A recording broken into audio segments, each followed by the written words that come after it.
Hello, everyone, and welcome back to the 23rd season of High School Roundup. I'm John Sakaguchi. Normally, I'd have Peyton Trollinger here with me, but we made a trade with IUP for a camera and a couple of cables and some other things.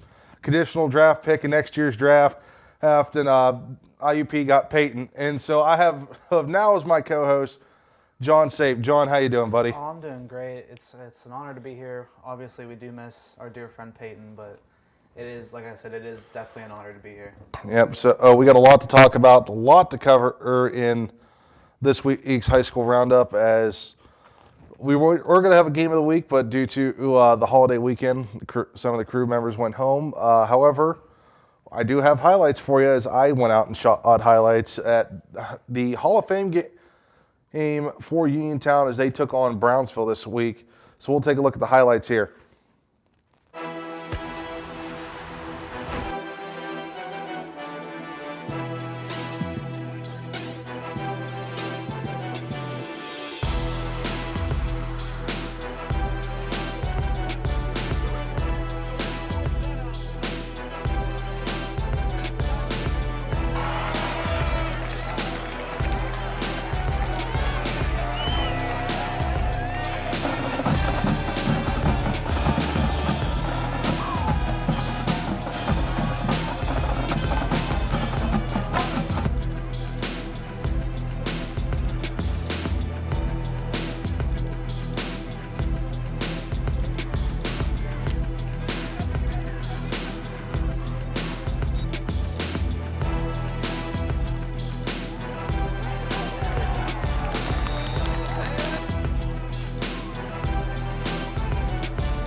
And your final score, or Uniontown takes the win, and by 40-7.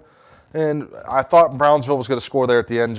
They made a good run, but that Uniontown defense just dominated this one, and way different than what we saw all in Week 0 against Laurel Highlands. Yeah, exactly. Like you said, just that defense just played out of the park. They were phenomenal, especially that front seven.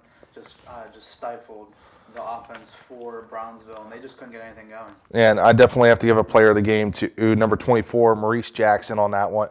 And what didn't he do on that game on Friday night? As he dominated right off the bat on defense. Get first play of the game, had a sack with Braxton Swaney out there as well. Townsend is another one, and on defense that we could talk about. Just stepping up and making big plays when they counted. You see all. And what can we say? And then you have of Richardson at quarterback, just doing, and a five-tool player, I guess you could call him. As he ran in for a couple. He threw two very nice balls. Number 4, or Kadrian McLee, and then another one, the number 13, and my stepbrother. Shout out to Tyler Hawk on that one. It was a close play after looking at it. You could have gone either way on that one with him. I mean, it looked like he scored on that one. Yeah, I'm going to have to agree with you. Maurice Jackson has to be the player of the game. Just dominated rushing the ball. I mean, he's 6'1", 240, and he's running dudes over left and right. He just played like unbelievable against Brownsville. And then you have junior quarterback for Brownsville, Harlan and Davis, who was starting to make some plays. And it looked like they started to figure some things out there in the second half, starting to run triple option a little bit, if you would. As we saw it there towards the end, a couple quarterback keepers, a couple pitches to the back for that one, and that seemed to work very well for Brownsville. I'm excited to see what they do here in a couple of weeks when they take on Carrick. Speaking of which, let's go take a look at some of the scores, because I know Carrick was in action locally last night, or on Friday night. Yeah, they were. They faced off against Albert Gallatin, but Albert Gallatin one-sided game there. They ended up defeating Carrick 37-8. And then you had in that one as well, Vella taking on Bentworth. Bentworth run away with the victory, 21-7 in that one. Excuse me. Avonworth took on Central Valley as well Friday night. Central Valley coming away with the victory, 37-22. Yeah, pretty high-scoring game, that one. Up next, we got Wheeling Park taking on Brashear. Wheeling Park out of West Virginia, able to take that one 42-12. Then after that, Charleroi, California, two teams dear to our hearts. Mm-hmm. And California just blanks them, puts up 48. Charleroi, big old goose egg, 0 points. Yeah, California. I guarantee you Peyton was not happy about that one. And then moving on over to Trinity, Pennsylvania. Sorry, I'm not. Washington, Pennsylvania. That just a little joke from our friend Peyton. And we miss you, buddy. Yeah, I know you're doing things up at IUP now. But Trinity picks up the win over her Char Valley, 34-13. Then keeping it with the Char teams, Char Houston with a big victory over West Green, 31-12. Yeah, then up next, another big blowout game. Hempfield take on Connellsville, and Hempfield just shuts them out, 49-0 this time. One's up California over Charleroi. Then up next, we got Derry area taking on Greensburg Salem. Salem able to pull out the win out of that one, 26-17 over Derry. And then moving over to Mapletown Mapletown taking on Fraser as the Mapes come up with a win, 49-8 in that one. And then Carmichael's took on Fort Cherry in a close battle as the Mighty Mikes come up with a win, 29-26. Oh, I wish I was there for that. That was a thriller for sure. And then up next, we got Amani Christian taking on Brentwood. Amani Christian comfortable in their win, able to pick up the victory in that one, 36-21. Then up next, we have Jefferson Morgan taking on Waynesburg Central. JM, the Rockets, able to take off into the stratosphere and defeat the Waynesburg 36-21. Yeah, then a non-conference matchup between two former conference rivals. Well, it's another two local schools in this one. Bell Vernon and in defeating the Mustangs of Laurel Highlands 41-20. Rodney Gallagher did have another touchdown in that game after he put up 3 against Uniontown last week, or in week 0. But the Cougars, the Leopards, I'm thinking of Charleroi, not to get the two schools mixed up. The Leopards coming away with a big victory there. Then we go over to Southmoreland as they were playing host to Ligonier Valley. As Ligonier takes the victory 27-18 in that one. And then up next, we got another 2 local schools, McGuffey-Ringgold. Big fan of both schools, but McGuffey able to pull out the victory in that one, 35-7. Then after that, we got West Mifflin taking on Elizabeth Forward. Elizabeth Forward puts up 50. They're able to take down West Mifflin 50-14. Yeah, and then we have York at Mount Pleasant, and 35-7 in that one. And also going to one, and Wash High wins their game 41-34 in that matchup. And then West Green took on Mapletown on as well. 31-2. Oh, excuse me, that's a typo in that one. And so we'll have to fix that for you guys. And Greensburg Central Catholic traveled to Bishop Ganavant and for a matchup up as Bishop Ganavant takes the victory 30-14. And then our last game we have is Cornell traveled to Monessen. Cornell with the big victory 35-6. So, folks, we're going to take a quick break. When we come back, we'll have our upcoming schedules, the conference standings, and our pick'em games. So don't go anywhere. We'll be right back after this.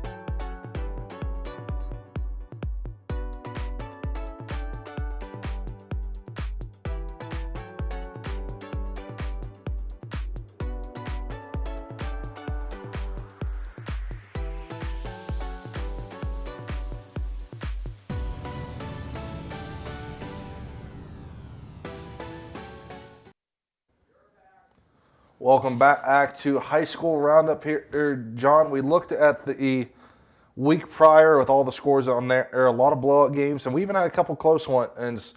So now it is week 2, officially week 2 of the season, and after week 3 to the players, even though week 0. But that's a whole bunch of scheduling things that we're not going to talk about. Week 0 is stupid. Yeah, that's the official week 1 to me, but. Besides that, we have our upcoming schedules to look at. A lot of good games. So let's jump right into that. Yeah, I'll just go right down the list here. Starting off, Albert Gallatin taking off North Garrett, traveling all the way down to Maryland. It's going to be an interesting one. Then after that, we got Allardyce at Dover High in Ohio. It's going to be another pretty far travel. And then after that, it's going to be a good one. Bell Vernon at McKeesport. I think that might be our game of the week, so we'll have to see here in the pick'em standings for that one. Then after that, we got Bentworth taking on Leechburg. It's going to be another interesting game. And then my alma mater, my boys' best center at Fort Cherry tomorrow night is going to be hopefully a good one. And see the Bulldogs pull out the victory in that one. And after that, we got Brashear at Butler. And then our final one on this graph, we got Brentwood traveling and taking on South Park. All right, moving on to the next set of upcoming matchups. We got Carmichael's at Chartiers Houston. Peyton's Charleroi Cougars travel up to York to take on the Cougars up there. So, which one of the Cats is going to be the top feline in that one? Whoever wins gets to keep the Cougar name. Yeah, you're right, 8 in that one. Franklin Regional travels down on to take on Connellsville. Greensburg-Salem goes to Ligonier Valley. Highlands comes down on to play a Chartiers Valley. Jeanette travels to Jefferson Morgan, and Kiski area takes on Laurel Highlands. And going on into the next graphic, we got Mapletown traveling to Avella. It's going to be an interesting match. And then after that we got McGuffey taking on Mount Pleasant. Then we got Monessen traveling to Fraser. It's going to be another battle between longtime foes. Then we got South Allegheny traveling and taking on Imani Christian. Then we got Southmoreland at Derry Area High School. Then we got Stowe Rocks taking on Avonworth. And finally, we got Trinity taking on Peters Township. And our last set of upcoming games in this one. And we have my alma mater, the Uniontown Red Raiders, traveling to Carrick this week for a matchup. Wash High takes on Sarah Catholic. And this one I think is going to be an interesting matchup as well, John, as Waynesburg Central takes on California High School. Well, West Allegheny comes over to play Ringgold, and our last matchup of the week is West Green at Greensburg Central Catholic. Definitely a lot of good matchups in this one. And as we said, there's a few games that we're going to talk about out later on the show for our pick-ups. But what's aside from the Belver and McKeesport matchup, what's another matchup I know you're looking forward to? I mean, I think you said it right there with California taking on Waynesburg. California obviously off to a terrific start this season, as we'll take a look at a little bit later. But Waynesburg, typically a team, especially when I was in high school, a team that was always near the top. But so far this season, at least, hasn't started off particularly well. So we can see if they're able to bounce back and beat the Trojans. Yeah, and it's been said, good teams find ways to win, and bad teams continue to lose. And Waynesburg's not been a bad team in recent years, as far as I can remember. They've battled it out in the last couple of matchups that we've watched them play. Another matchup on that we said is Ligonier Valley and Greensburg Salem. Greensburg's had a rough couple of years, the last couple of years, but it's starting to seem to find their footing. Ligonier Valley has been an unknown team to us the last couple of years, but have recently started to make some noise here in the WPIL. I'm interested to see in that one. Yeah, and then one more that I'm pretty interested in seeing. Obviously, Best Center taking on Fort Cherry. My boys, the Bulldogs, both teams I'd say pretty evenly matched, a lot closer than it maybe has been in recent years. But I think personally it's going to be a pretty close one and a pretty good game overall. That one I agree. I'm interested to see what my Red Raiders are able to do against Carrick this week. I know AG's just battled them out last week, and that's Uniontown's opponent next week. So battle for the George C. Marshall Memorial Cup up next Friday night. I'll be looking forward to that. But that's next Friday. We'll keep an eye on these scores for tomorrow night. Hey, when we come back, folks, we'll have our standings so far through 2 weeks of play, and we'll talk about our pick'em games. So for High School Roundup, we'll be right back. More attractions. More fear.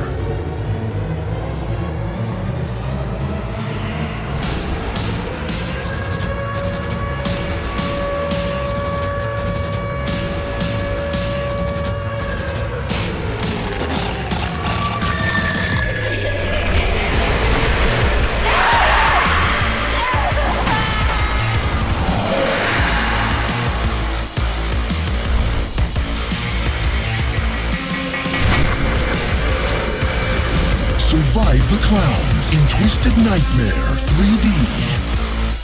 Experience more scares than ever before. Haunted Hills Estate Scream Park returns September 9th. Get your tickets now at hauntedhillsestate.com. Welcome back, folks, here to High School Roundup. I'm John Sakaguchi, joined with me, John Sape. So, John, we've gone through the highlights. We've gone through all the scores from the last week. We went through the upcoming games. Let's take a look at the standings and see where everybody's at so far. Absolutely. We'll start out. Will be the 1A Tri-County South, a conference that I'm very familiar with.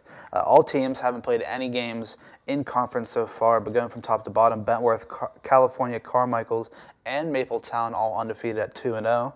Then we got Beth Center and Jefferson Morgan at 1-1, and then at the bottom we got Monessen and West Green, both looking for their first win of the season, both sitting at 0-2. All right, now moving on to the 1A Eastern Conference, and it's here Greensburg Central Catholic Lake, Leechburg, and Riverview all tied for that top spot at 1-1 right now.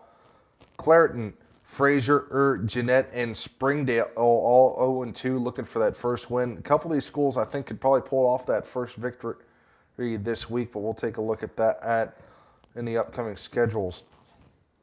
And then up next, we're moving up to 2A, and we got 3 big hitters to start off with in the 2A Century Conference. Keystone Oaks, McGuffey, and Wash High all sitting undefeated at 2-0. And following them, we got Brentwood 1-1. Then after that, Charleroi and Stowe Rocks each only playing 1 game, sitting at 0-1, and then Waynesburg sitting there at the bottom at 0-2.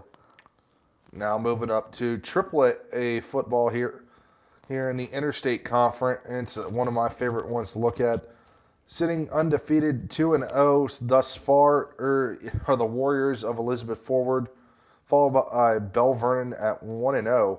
Greensburg, Salem, Mount Pleasant, and South Allegheny all tied for third at 1-1. Southmoreland 0-2 thus far are the Scotties looking for that first victory. Yeah, I think they should pull it out because, like I said, Southmoreland traditionally always a very solid team in football. And rounding out in our 4A Big 7 conference, topping off, we got Latrobe and McKeesport both sitting at 2-0. Then we got 4 teams sitting at 1-1 in Connellsville, Laurel Highlands, Thomas Jefferson, and Trinity. And then sitting at the bottom, we got Ringgold at 0-2. And then now looking at our final old set of standings, it's going to the independent teams right now. So last year, as you knew, there were only 3. Brownsville has now joined into those ranks. So the 4 teams sit like this, tied for first in the ranking, if you would. Albert Gallatin, Butler, and Uniontown all sit tied at 1-1. Brownsville looking for that first victory as they are 0-2. Rounds out the standings on that one. And now let's move into our Pick'em Games of the Week. So our top game, go figure on this one, folks. Bell Vernon at McKeesport. Another game that we talked about a lot on this one, and is Waynesburg Central at California. West Green at Greensburg Central Catholic. AG travels to North Garrett, Uniontown and Carrick, Carmichael, Olds, and Chartiers Houston, and Greensburg Salem, Ligonier Valley. Those were all games that we talked about. Some of those we went into a little more detail than others, John, on that. Mm-hmm. As the studio ghost has just messed with the door. Sorry about that, folks. But as back on the topic, those are all a lot of good games of the week so far. Or John, definitely I'm looking forward to some of these a little more than others. There's definitely the Greensburg Salem Ligonier Valley, Waynesburg Central at California. I think that sleeper game is going to be West Green at Greensburg Central. Yeah, like you said, all these teams, very traditional schools around here, big names, a lot of big hitters. The first one on that list that you spoke about, Bell Vernon and McKeesport, I mean, that's just going to be, that has a chance to be an instant classic. Both teams just powerhouses. Yeah, and I'm interested to see how that one plays out. I know those two went at it twice last year. Bell Vernon coming away with both victories in that matchup. First time was in the regular season, second time was in the semifinals of the WPIL playoffs, and we all know Bell Vernon went on to the 4A, excuse me, the 4A Whipple Championship game. So they fell to the Quips of Aliquippa. But that's going to do it for this week, folks. That's going to be our first episode of High School Roundup for Season 23. For my co-host, John Sape, everyone in the booth, I'm John Sakaguchi. We'll see you next week.